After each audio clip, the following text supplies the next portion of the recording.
बुरा है। नहीं अगर मानते हैं तो हम लोग पूरा देश में हम लोग आग लगा देंगे। आरएसएस को क्यों लाया जा रहा है? वहाँ सत्ता किसकी है? आप सत्ता को नहीं लाएंगे, सरकार को नहीं लाएंगे।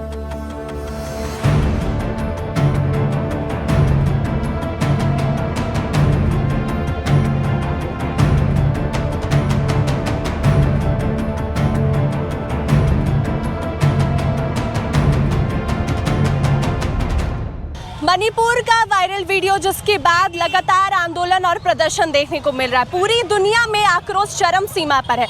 इसकी जितनी निंदा की जाए काफ़ी कम है। लोग आंदोलन प्रदर्शन कर रहे हैं। हमारे साथ आप देख सकते हैं कितनी बड़ी संख्या में स्कूल की छात्राएं हैं। लगातार अल्बर्ट एक्का चौक पर रोज आंदोलन और प्रदर्शन देखने को मिल रहा है मणिपुर का वायरल वीडियो के बाद। आज विभिन्न संगठन की महिलाएं हमारे साथ हैं। आप देख सकते हैं कितनी बड़ी संख्या में महिला मौजूद है और इसका विरोध प्रदर्शन। आरोपियों को कैसी सजा होनी चाहिए? आरोपियों को कड़ी से कड़ी सजा होनी चाहिए। जिस तरीके से इतना विभत्स उन औरतों के साथ किया गया, उन लड़कियों के साथ किया गया है, मुझे इतना डर लगा है, इतना डर लगा है। आई स्वेयर ये मेरी मॉम है। आप इनसे पूछ सकते हैं कि मैंने वो वीडियो देखा तक नहीं है, इसलिए क्योंकि मैं इतनी सेंसिटिव पर्सन हूँ कि मैं किसी चीज़ को अगर देख लेती हूँ किसी मैटर को तो वो महीनों तक मेरे जहन से जाता नहीं है। और मुझे इतना खौफ है इस बात को सोचकर, मुझे इतना डर लग रहा है कि क्या लगा होगा लड़कियों को जब उनके साथ इस तरीके से हुआ होगा। तो मैं कहती हूँ उनको कड़ी से कड़ी सजा मिलनी चाहिए, उनको कड़ी से कड़ी सजा मिलनी चाहिए। बहुत बुरा हुआ है। मणिपुर चल रहा है, प्रधानमंत्री अमेरिका घूम रहे हैं। 77 दिन हो चुका है। अब आरोपियों को कैसी सजा मिलनी चाहिए? आपके हिसाब से कैसी सजा?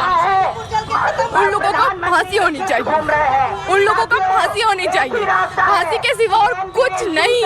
और मेरा मानना है कि जल्द से जल्द फास्ट ट्रैक कोर्ट में ये मैटर चलना चाहिए और लोगों को जल्द से जल्द फांसी होनी चाहिए।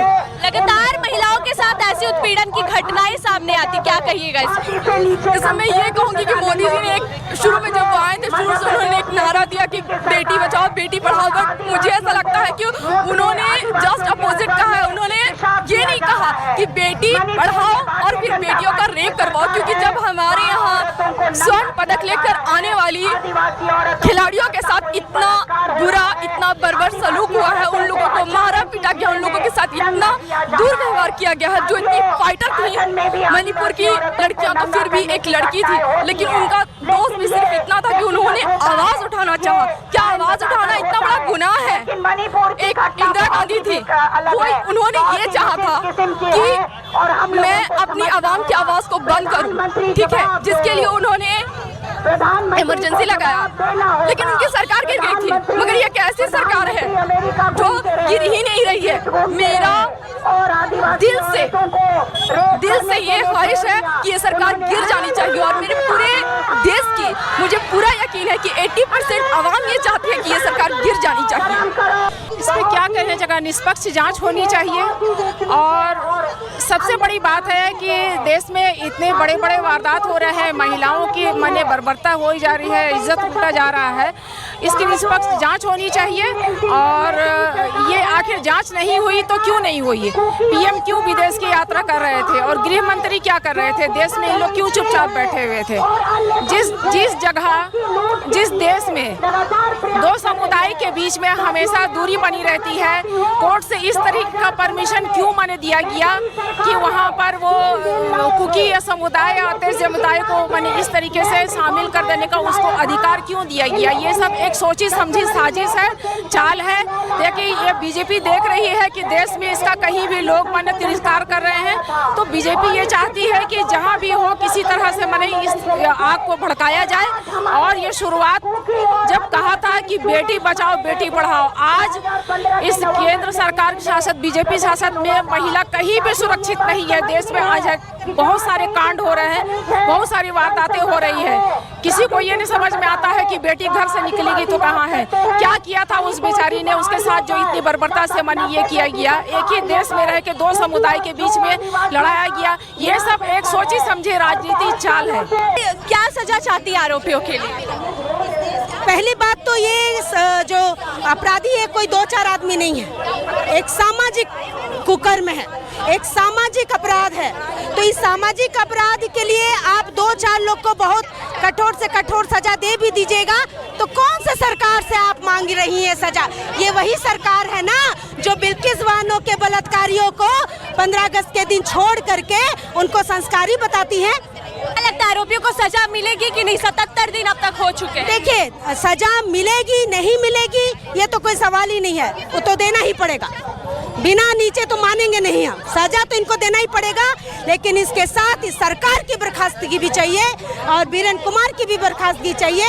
और द्रौपदी मुर्मू की नींद अगर अभी तक नहीं खुली है तो इस प्रोग्राम से वो सोच ले कि झारखंड वो जब दोबारा आएंगी तो उनको काले झंडे से ही स्वागत करेंगे हम। मणिपुर के विषय पर क्या कहिएगा मैम? इतनी बड़ी संख्या में महिलाएं एक साथ आज यहाँ पर जुटी हैं, विरोध प्रदर्शन कर रही हैं, क्या कहिएगा?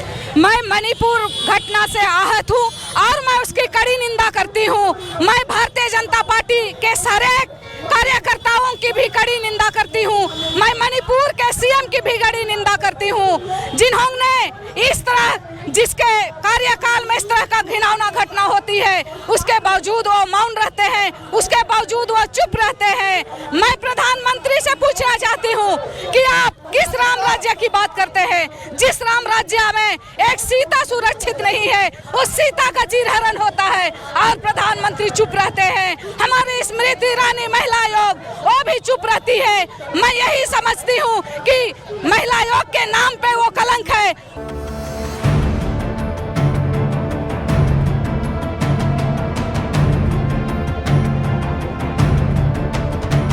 तो जैसा कि आपने देखा, लगातार जो दुनिया भर में आक्रोश है मणिपुर के मामले में, महिलाएं सड़क पर उतरी और फिर एक बार आक्रोशित है।